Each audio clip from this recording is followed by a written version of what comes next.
Welcome to The Thing About Austen, a podcast about Jane Austen's world. I'm Zan. And I'm Diane. And this episode, we're talking about the shades of Pemberley.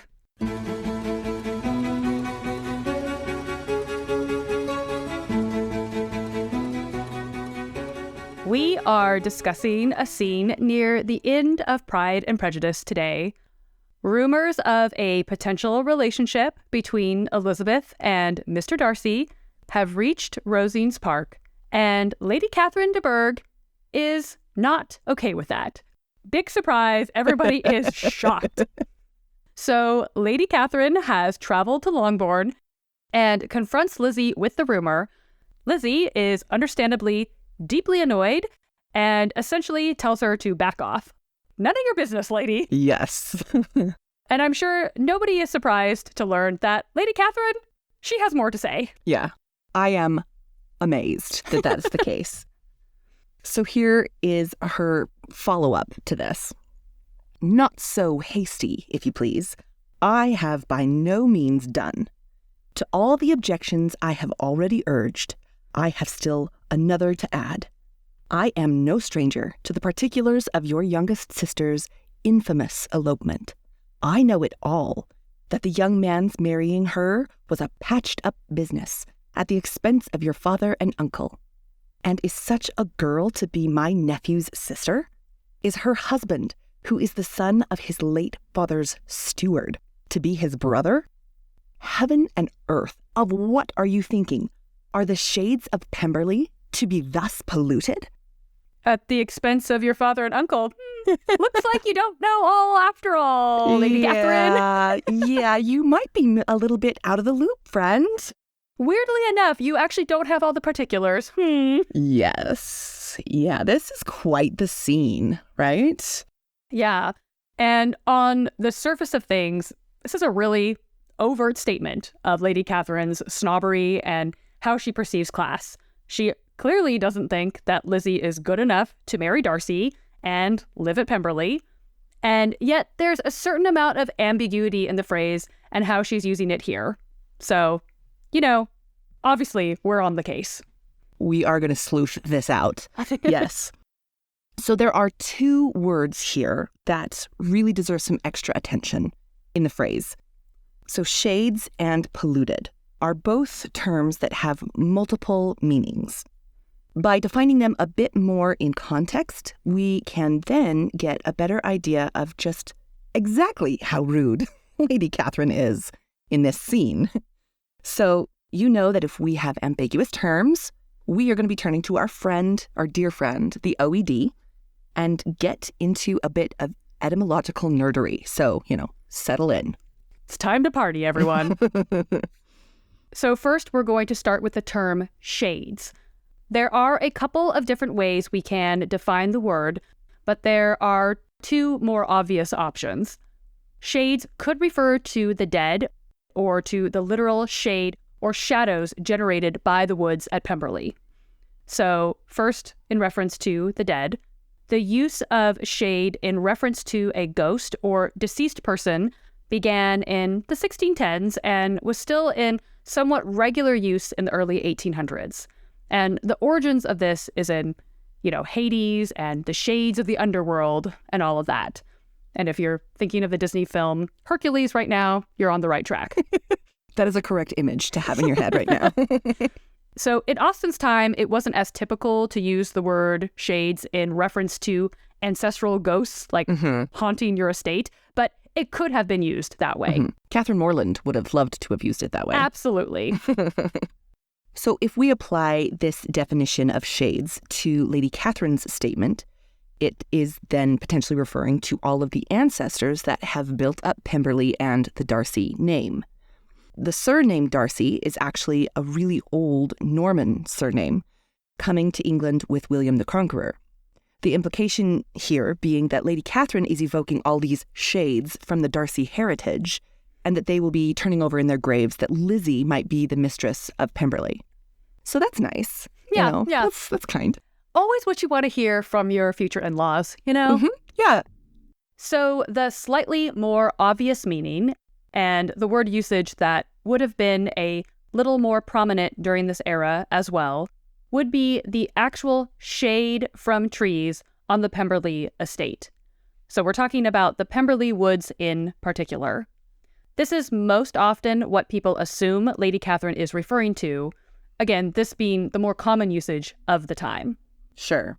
And we do also have a reference to pollution in relation to woods at the end of the novel, when the narrator shares Lady Catherine's reaction to Darcy's marriage. So here it is from the text. Lady Catherine was extremely indignant on the marriage of her nephew.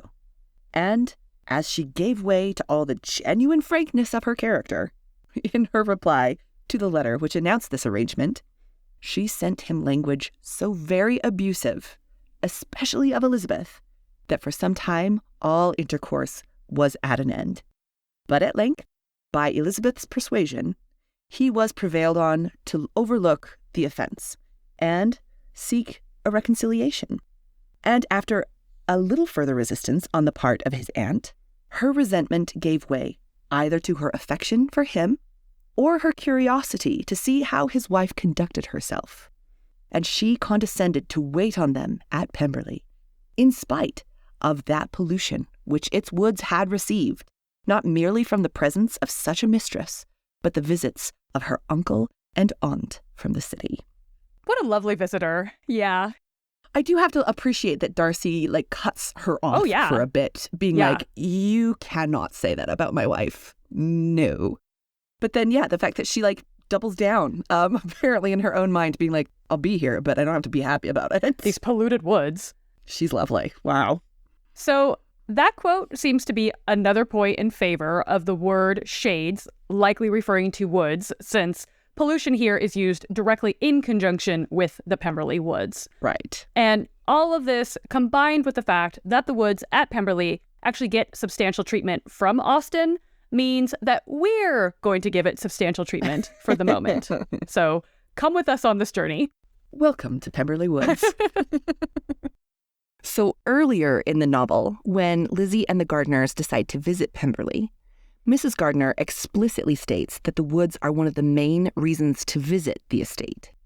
If it were merely a fine house, richly furnished, said she, I should not care about it myself. But the grounds are delightful. They have some of the finest woods in the country. Then, as they travel to Pemberley, we get a lot of detail about the landscape. So, again, from the text, Elizabeth, as they drove along, watched for the first appearance of Pemberley Woods with some perturbation, and when, at length, they turned in at the lodge, her spirits were in a high flutter. The park was very large and contained great variety of ground. They entered it in one of its lowest points and drove for some time through a beautiful wood stretching over a wide extent. They gradually ascended for half a mile and then found themselves at the top of a considerable eminence where the wood ceased, and the eye was instantly caught by Pemberley House, situated on the opposite side of the valley. And then she's like, well, okay, kind of rethinking that whole proposal, maybe, okay. So we then get some more detail about how there are additional woods and streams as part of this property. This is, by the way, an estate that spans 10 miles. So there is a lot of woods to admire here. And Austen gets downright lyrical in some of these descriptions. So according to Mary Jane Curry's article, not a day went by without a solitary walk. Elizabeth's Pastoral World. It states, Austen takes a full page to describe its woods and water, a record length for her.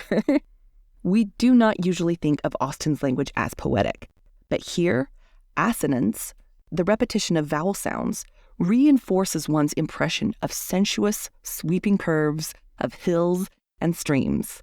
Swept away by the hills and the streams, just like you are swept away by Darcy. Oh. Although I feel like she actually has some very lovely descriptions in Persuasion. Yes, she does. I think her descriptions of Lyme are particularly lovely.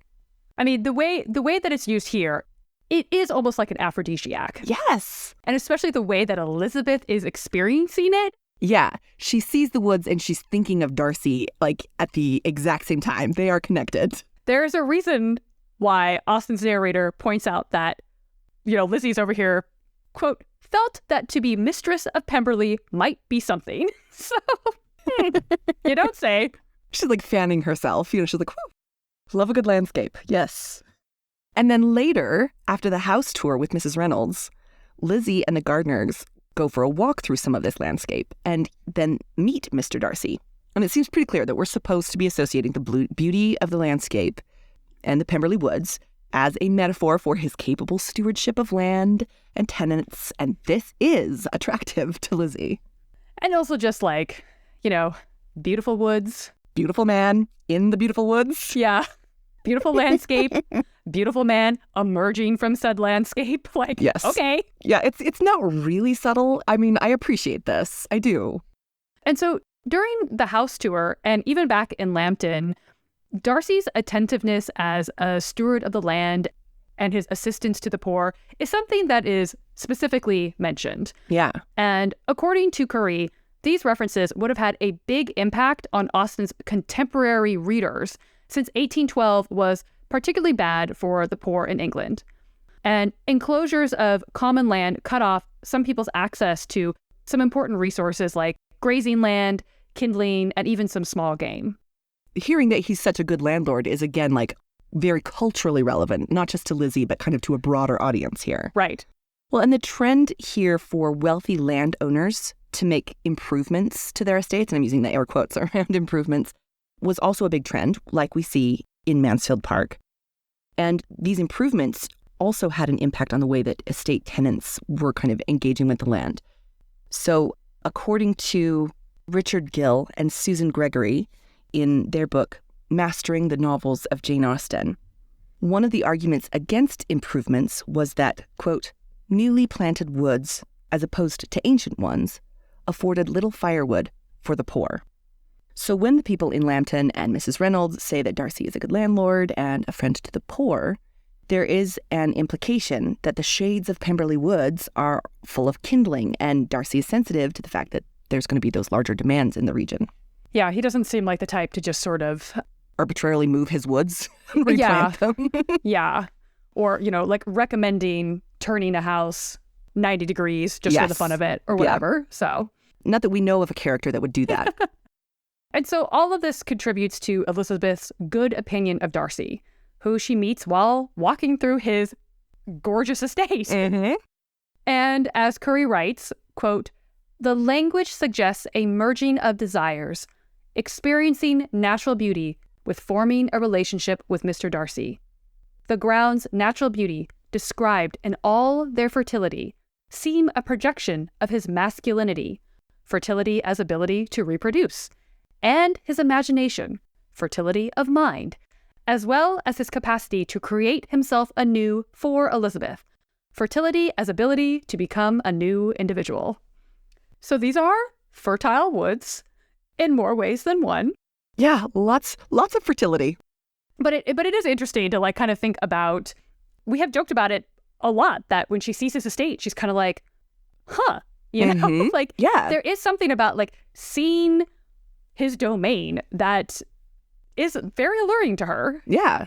Well, it's well run. It, everybody is very complimentary to it. So, it shows that he is actually very competent with his lands, with what he's managing. And, it's an appealing thing. So Lady Catherine is most likely not even a little bit impressed with Darcy's philanthropic tendencies or how well he maintains his estate. She's most likely interested in the Pemberley Woods in terms of their vastness, the fact that they're 10 miles around, and their history, that they're old and established. These are really, she's only interested in them as markers of wealth and class, because those are the things that mean most to her.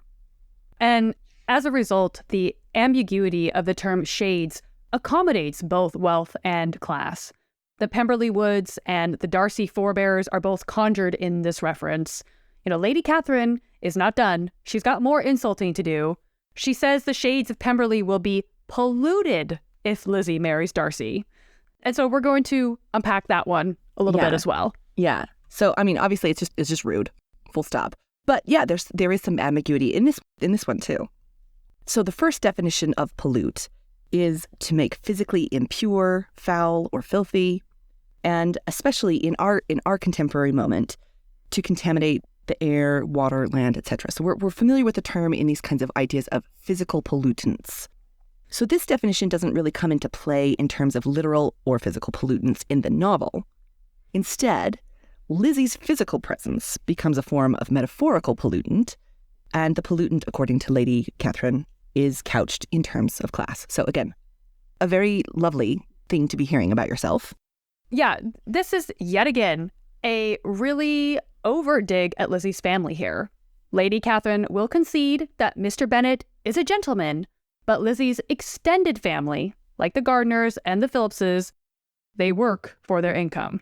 The horror. Yeah. So Lady Catherine, she says, "But what was your mother? Who are your uncles and aunts?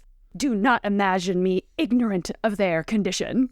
Right. And the condition here is just that they work for a living, which in this particular social system is really a big class distinction, one that Lady Catherine obviously cannot get over. So yeah, so instead she insults Lizzie's family, her mom, her aunts, her uncles. Everybody. It's lovely.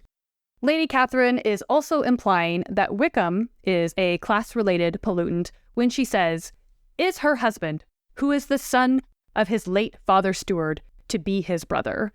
And the her here is Lydia. Mm-hmm. Yeah. So, and of course, we are not here to defend Wickham's behavior in the novel at all. It's indefensible and predatory, really. However, that's not what Lady Catherine is condemning him for here. She's coming after him because he's a steward's son. Lizzie's not thrilled to be related to Wickham either, since right. She sees and condemns his behavior to both Georgiana and Lydia. But Lizzie is also not here for the class snobbery, since she has already faced down Caroline Bingley, who tries to warn Lizzie off of Wickham without any substance to her accusations. And when that happens, when Caroline is like, Wickham, he's not so great, Elizabeth says to Caroline, "His guilt and his descent appear, by your account, to be the same," said Elizabeth angrily, "for I have heard you accuse him of nothing worse than of being the son of Mr. Darcy Stewart, and of that, I can assure you, he informed me himself." So, again, like, at the end of the novel, Elizabeth is like, okay, if we want to talk about all the problems with Wickham's character, I'm happy to join you in that exercise. Yes. But in terms of it just being based off of his class and what his relations did for a living, she's not here for that. Yeah. So Lady Catherine's jabs at Lizzie's family as inferior class pollutants are deeply insulting, obviously, since there's also that implicit jab at Lizzie's character, again, just because of people earning a living. Well, and I think there's also a little bit like, you will be polluting the shades of Pemberley by bringing children into this world who are of your ilk. So that, I think, adds an extra level where it's just like deeply insulting. Yeah, it's like whatever your children are, they are also going to be pollutants. Yeah, and yet we're still not done. The insults just keep coming. So the second definition of pollute that we want to canvass today is, and this is also coming from the OED, is, quote, "to make morally impure, to violate the purity and sanctity of something." So, this is very much a moral-based definition, and it was more popular in the 18th and 19th century than it is now. In this context, then, with Lady Catherine, she's overtly mentioning Lydia's marriage as a moral disgrace, right before she uses this term pollute. So she says, "Is such a girl to be my nephew's sister?" So the implication here being that Lydia's moral failings, purely according to the logic of their time period, is running away with a man and living with him for a time without the benefit of marriage, and therefore she's irredeemable, even if they have wed. So she's also implying that Lydia's supposed moral failings become faults that her entire family embodies. And then that means that in this moment, Lady Catherine is pointedly asserting that Lizzie is in some way morally impure by association. As a result, Lizzie's presence at Pemberley is an extension of moral pollution. And again, thinking about you will be having Darcy's children, like that whole...